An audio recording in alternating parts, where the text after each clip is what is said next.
we're looking at the importance of marketing for startups and new businesses. All of this is really about the ability for us to be able to deliver amazing results for a startup or a new business without having to sort of sink ourselves into the quagmire of endless spending. So let's get started. So really the whole way we do marketing has changed a lot, mainly because of the arrival of these solopreneur businesses and a lot of these businesses that are very small and very, very agile in the way that they work.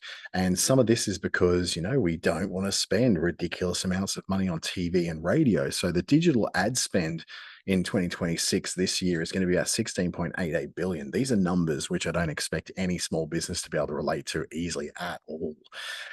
Australians online now is nearly totally 100%. It's 97.1%. So a few holdouts there, mainly in the older demographics, like the very much older demographics, or the people who are like deliberately off grid. On social media, that's about 77.7%. So around about 80% of people are active monthly users on some form of social media. But 6 out of 10 people are checking online first before they buy things. I know I do it myself.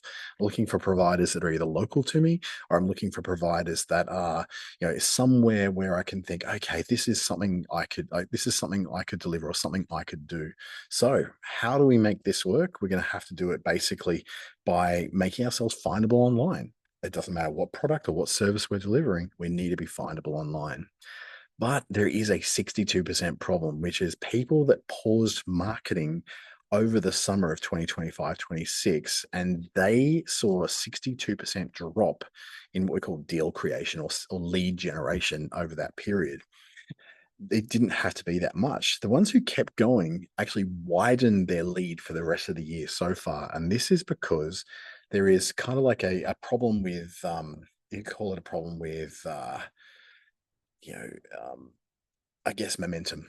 You lose momentum the minute you stop doing that advertising. And when you stop doing that advertising, you're kind of stuck. You're stuck in this place where you can't get any momentum again. The momentum doesn't exist anymore. It's completely removed from you. You have to almost start again. And as anyone who knows, when they've stopped something and then they have to get started, say workout routines or fitness routines or weight loss or eating, it's a lot harder to start again than what it is to basically keep something moving.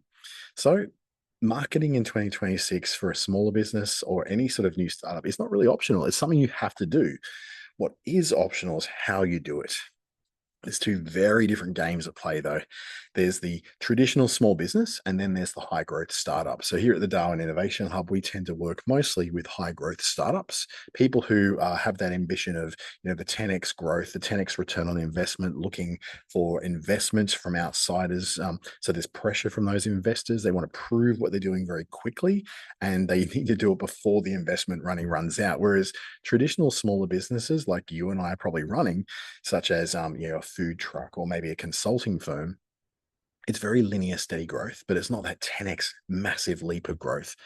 The customers tend to be people we can reach, local customers. The margins, stable 20 to 40%, somewhere in that range, hopefully around about 30% if you've got a physical sales business or a bricks and mortar. Could be a lot more if you've got a consulting firm.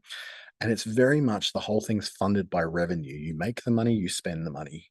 Whereas I guess in different places, that wouldn't be quite the same. You wouldn't be spending your revenue to grow. You're getting investment money in to grow. And that's why they look for that 10x return, because it's a bit of a risk to invest in something so early in the game. So what do we need to spend?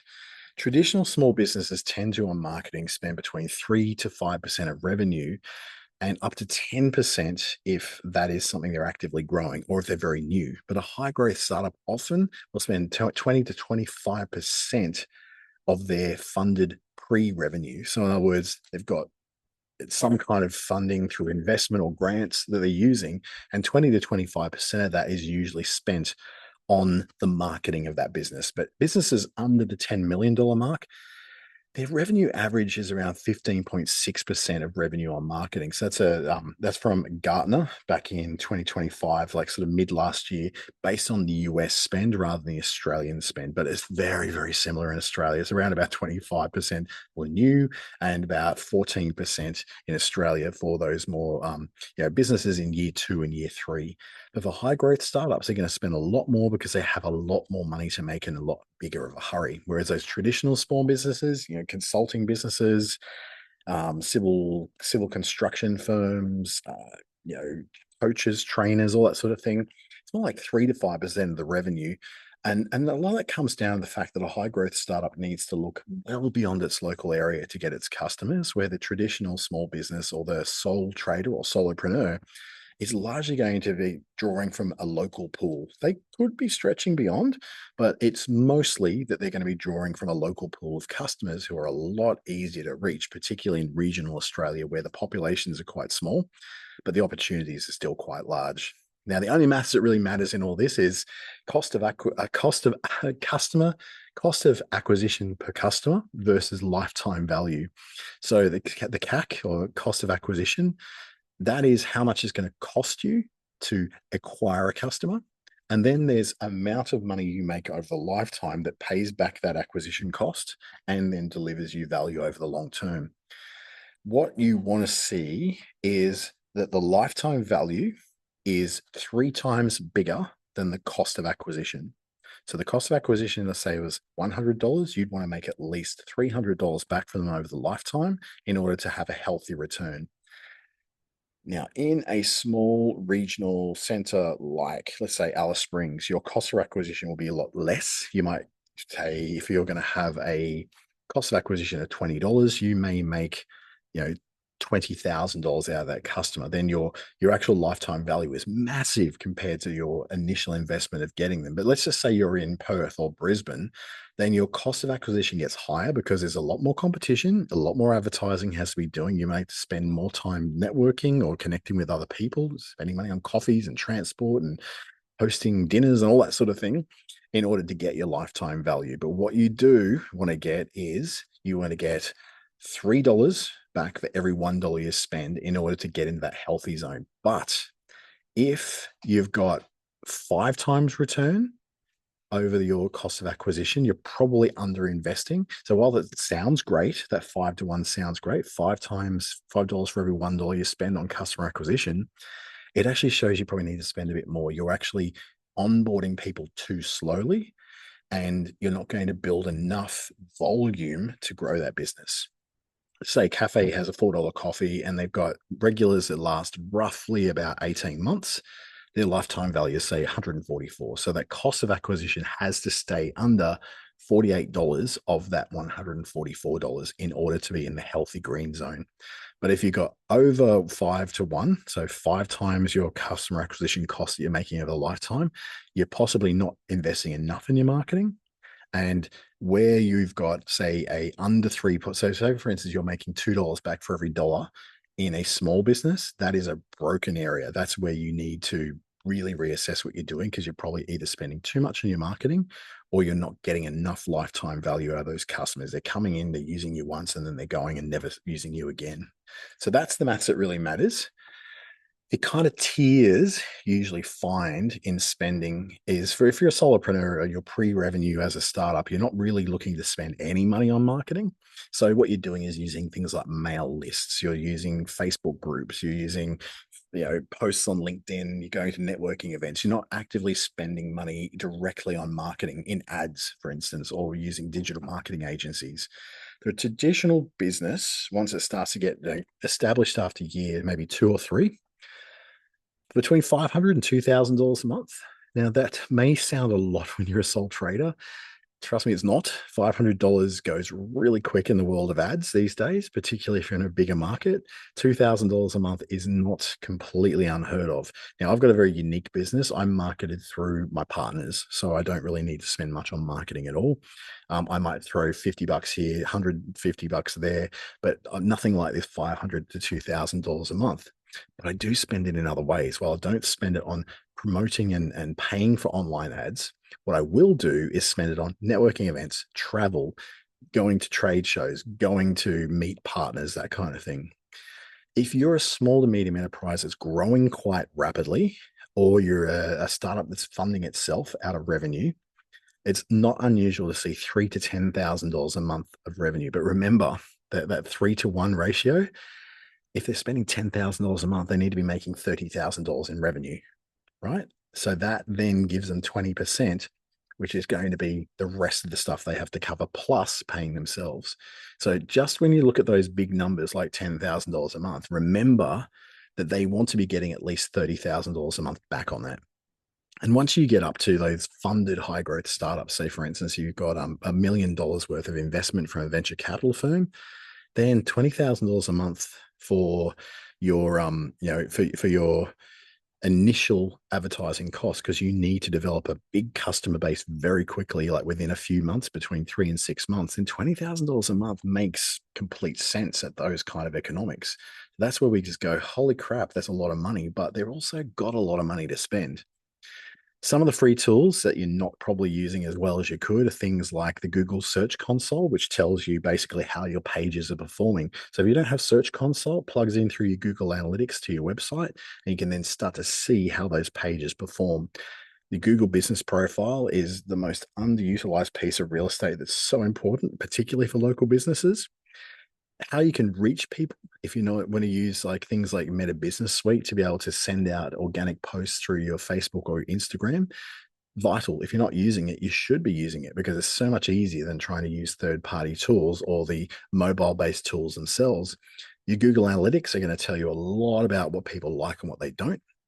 Creating content, you can do all that on the free tiers of Canva. You can do that on ChatGPT, Claude, Gemini. All the free tiers will deliver you quite generous amounts of coverage in there. It was been building up a sneeze for about a minute there. Those free tiers will give you pretty much everything you need to create your organic content. Now, of course, you need to know how to do that. You need to know what good content is.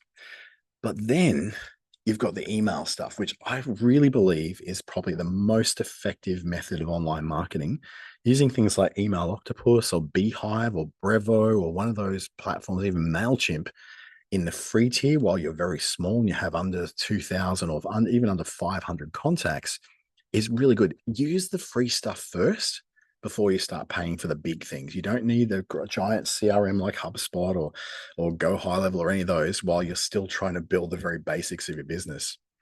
And there's tons of free government support out there as well. So the ASBAS Digital Solutions program ended back in the end of March, but a new version of it's coming on July 1, and $7.37 million being allocated to the Northern Territory, Queensland, and WA. There's also programs in Victoria, Tasmania, South Australia, and then another program running in New South Wales and ACT. But for those of us in the non-daylight saving states and territories, that's a lot to cover us. So that's going to come up in the 1st of July. So please look out for that. And we'll certainly be talking about that when it comes closer to the time. There's export market development grants that reimburse up to 50% of the money you're spending on export marketing. So if you're trying to get your products into China, into Singapore, into the US, into Europe, some of those costs you're going to be able to get some kind of reimbursement for, whether that's directly going to trade shows or spending it on some of those digital platforms. Here at the Hub, we have free mentoring programs and all these kind of things that we deliver online all the time. So we're looking forward to be able to see more of you with that as well. And then there's all the grants finders. There's grants available all over the joint, from the business growth program, the Northern Territory, Queensland's Grants Finder, the WA's SBDC, the Small Business Development Corporation, is excellent resource of getting education that you need and getting introduced to agencies that can help. And then Grants NT in grants. The business.gov.au has a grants finder in there where you can search every grant in every state and every territory and what you may be able to qualify for. Let's look at some really quick case studies. So Darwin Food Truck can essentially spend no more than $500 a year and get to the top of Google simply by not using paid ads, building up lots of Google reviews. So they might need to maybe spend a little bit of time having an easy way for people to do their Google reviews, and then doing weekly Instagram reels of their food prep, or even TikTok in that matter. That's really good for getting local customers on board. So the top ranked food truck in Darwin on Google Maps probably wouldn't need to spend any more than $500 per year on marketing, simply because their marketing is exactly all that viral stuff you can imagine. I was watching a guy who's got a new coffee shop here in Darwin in Woolner, called Brew by Maya, and it's which means brewed by love in Nepalese. So Brew by Maya, only been open like a week or something, and he was already on top of all the Instagram stuff. I saw him like he was holding a freshly made chicken sandwich and doing all the Instagram stuff for the moving forward, focusing in, focusing back, talking. So he's already on top of that stuff. He will do well because he understands that kind of marketing.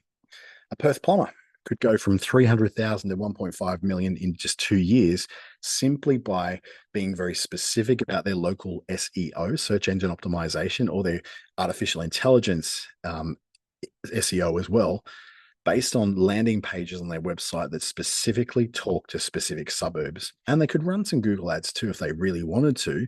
They could, spend, a couple of $100 a month for very highly targeted searches of very highly targeted localities for very highly targeted things. Your organic traffic could go up by 300% just from doing that. And that's what I guess so many tradies and small businesses don't do. They just don't look at this and go, if I just get my SEO right for exactly the person I'm looking for, you can compete with the big guys who are spending thousands and tens of thousands a month on Google ads. Or a Brisbane fashion brand. I know I've got a few friends that have got fashion. Know they're awesome as one of those. Started in Darwin, now is operating in Southeast Queensland. They could be making 10 grand a month by month two. And in fact, Awesome did by building a real cultural narrative around it. So they basically paired themselves with an Aboriginal print designer and were able to build that cultural narrative originally out of Central Australia and then out of local Aboriginal artists in Southeast Queensland as well. They did some heavily paid social in a sprint at the very beginning, which is all through Instagram. And then they pulled back just to organic posting, building around the community that wanted to follow them for the cultural narrative they were building. 4.3% conversion rate is excellent for that kind of campaign. $10,000 a month by month two is what they were making, which was a 220% growth in Instagram followers as well. And when they built that out, that was something that proved that fashion is certainly not dead. There are niches everywhere, but you have to tell a story, and you tell that story by becoming very visible first. That's why they spent the money on the paid stuff. But then they pulled back to their organic promotion because they'd already got the following they needed to get. But there are mistakes that we will make, spreading yourself too thin across too many channels. The trap is quite often when you go, oh, I'm going to be on Instagram, I'm going to be Facebook, I'm going to be TikTok, I'm going to be on Google, I'm going to be on LinkedIn.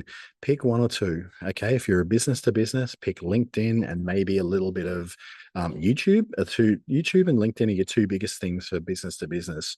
If you're a services provider, your Facebook and your LinkedIn are going to be great for you. But if you're selling products, then Facebook and Instagram and maybe a touch of TikTok too could be really good for you. You need to treat marketing as as an investment, not as a cost. I know all we can see is the $500 a month we need to spend. Oh my God, I need to make that back. It is an investment. This took me, like 4 or 5 years in business before I finally got through my thick skull that marketing is an investment you make in your business. It's not a cost of doing business. When I thought that, I know it sounds like a simple thing, but until you get it through your head, it won't be obvious to you. Then there's also paying for ads before website converts. You need your website to actually be performing without ads first, rather than paying for ads just to get people to your website initially. Problem is that we end up paying for all these ads to get people to a website that actually hasn't been conversion optimized. We don't know whether it works. We haven't tested it. We haven't put it through any sort of questions to people who aren't in our target market to say, hey, does this website make sense to you? You don't ignore the free stuff. Use the free stuff. Exhaust the limits of the free stuff first. Don't be paying for Claude and ChatGPT and Perplexity and Gemini, all of that, when you can use the free ones and get pretty much everything you need very early in the game. And the biggest mistake is not tracking what works and what doesn't work. Because what happens when you do that is that you have no idea what you need to replicate and no idea what you need to cut. That's where your Google Analytics, your Facebook Insights, your LinkedIn Analytics, and your Instagram Insights become absolutely critical for you to take notice of, because they will tell you where to go and where not to go. So what you need to do in this next week is complete that Google Business Profile. Please be complete with it. Make sure that the information on there is exactly the same as the information on your website and all of your social media channels. So that phone number, that email address, that physical address in the same format across all of them. That sends lots of signals through to Google that you are consistent and that you are trustworthy. Choose maybe one platform, two at most, and then do 3 posts a week over 90 days. That's a really achievable thing. 3 posts a week, 3 months, one platform, maybe two. Set up a free email tool. Please, for the love of all things good and holy, collect email addresses from customers and potential customers so you can actually chat to them outside those social media networks. Get Google Analytics into your website so you can see what's working and what's not. Where are people going? Where are people landing and why? And then check all those grants portals, to make sure that you're not missing out on some free money that could help you to do these things. Or if not free money, at least it could give you access to people at low cost or no cost who can help you along this journey.